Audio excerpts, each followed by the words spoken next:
Everyone is talking about altcoins and Bitcoin being dead, crypto not recovering, but today I want to talk about the altcoins specifically because I know a lot of you are holding altcoins and are waiting for those to skyrocket.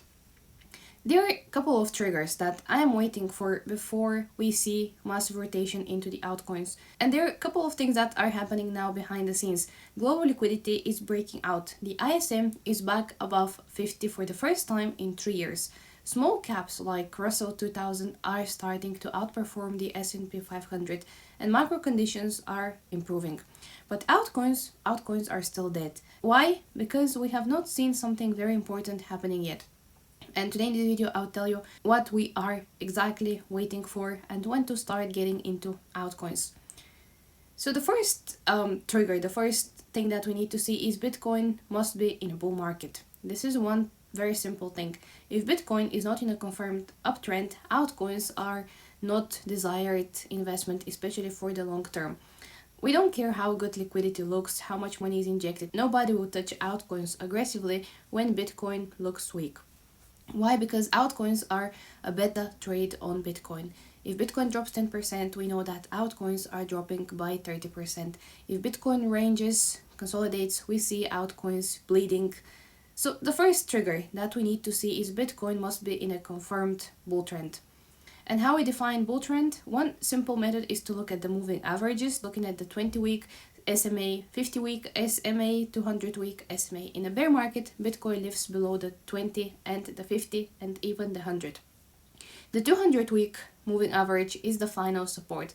If you look at 2018 and 2022, Bitcoin bounced from the 200-week moving average in both cycles.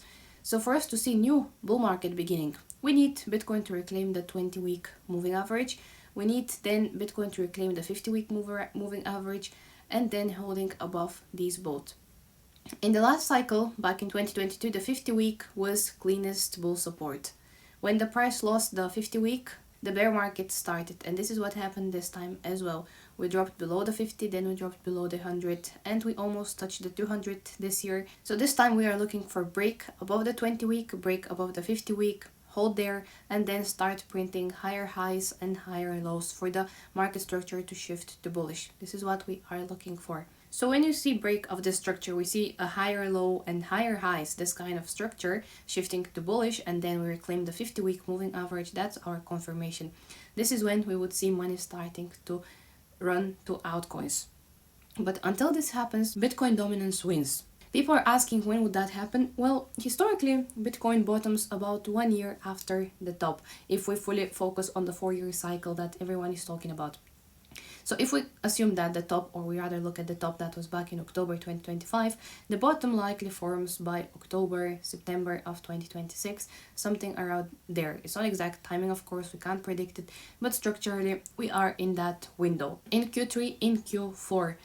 So when we have Bitcoin confirmed that it's in a bull trend, then that's our first trigger, the first important signal that is telling us when you start moving into altcoins.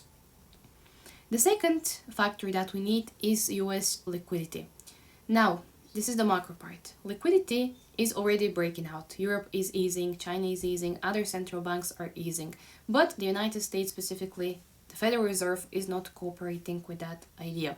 And we might ask why US liquidity matters. So it matters because altcoins are extremely risk assets. And risk flows in this order: bonds, large cap stocks, small caps, crypto, then altcoins. They come last in the risk curve. And we already see small caps when it comes to stocks that's starting to move. Russell 2000 outperforming the S&P 500 is the traditional markets version of altcoin season. That's in stocks.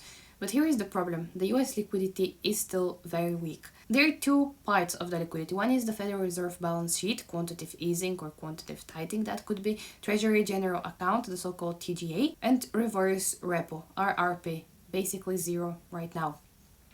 We have very small quantitative easing that is happening regularly, but it's very tiny. It's about $20-25 billion per month. This is not enough to offset massive quantitative tightening drawdowns. And for altcoins to explode, we actually need much bigger than that. The current Fed net liquidity is sitting at $5.7 trillion. At previous highs, we had $6.4 trillion. That's the real stimulus. That's what's fueling altcoins. and we don't have that yet. Who can do that? Well, the treasury can inject that technically. The treasury account holds $920 billion, but it's temporary. When they spend it, they refill it later. So it creates spikes rather than trends. So then the TGA is unlikely to be a sustained solution. As I said, it creates spikes rather than trends. So this is out of the equation right now. The real thing, the real catalyst is the aggressive quantitative easing. The Fed must expand its balance sheet meaningfully. And this depends on the new Fed chair, Kevin Warsh replacing Powell. He's likely to step in very soon, but usually when new Fed chairs come, they start with continuity and they avoid big changes early. There is a key event, Jackson Hole in August 2026, and potentially this is where the real framework would be laid out.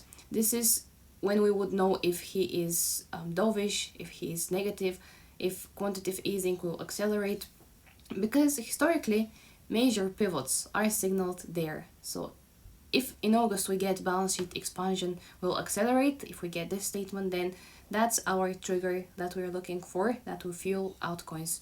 So I would say from now until Q3, we'll see the quantitative easing continuing, the slow quantitative easing continuing. We would see a sort of neutral market and potentially bottoming out in Q3.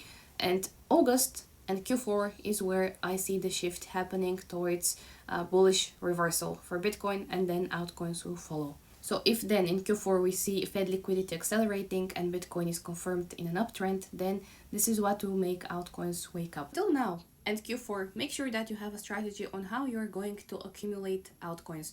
Never go all in. Make sure that you are slowly stepping in the game at every drop. Accumulate solid projects. Don't jump into small market cap picks yet unless you are trading those for short term. Your portfolio now should be mainly Bitcoin and slowly DCAing into long term altcoins that are with usually layer ones and big market cap projects. And of course, not all in. Make sure you have some cash on the side to keep buying as the market crashes further to bottom out.